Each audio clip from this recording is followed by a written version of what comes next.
Lessons 1 through 4 are all about introducing your students to well-being and mindfulness and to help them recognize and manage their emotions.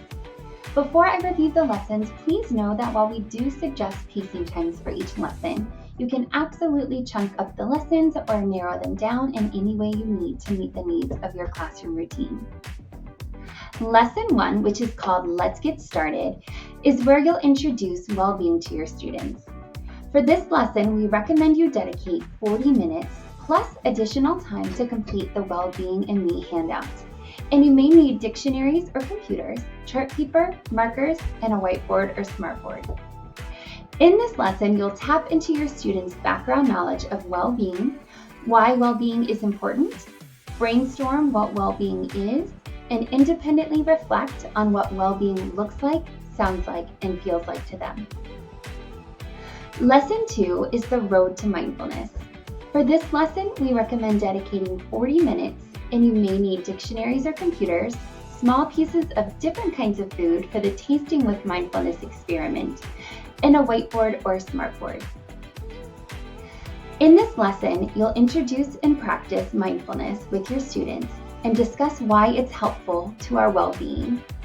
You'll also have fun with the Tasting with Mindfulness experiment, as well as breathing with mindfulness and other suggested activities. Lesson 3 is understanding our feelings.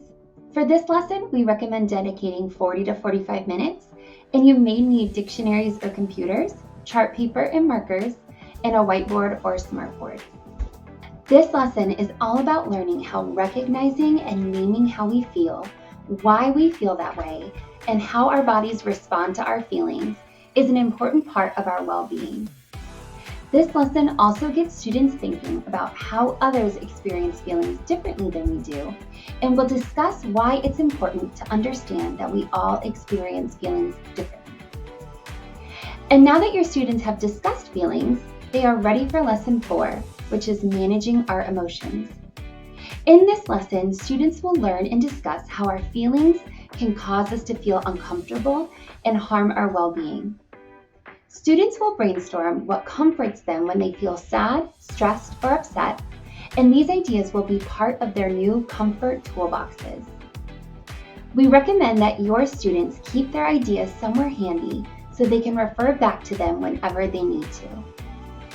And that's it for lessons 1 through 4 for grades K through 3 in a nutshell.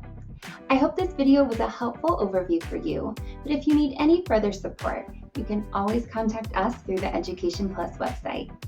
We hope you enjoy bringing well-being and mindfulness to your students.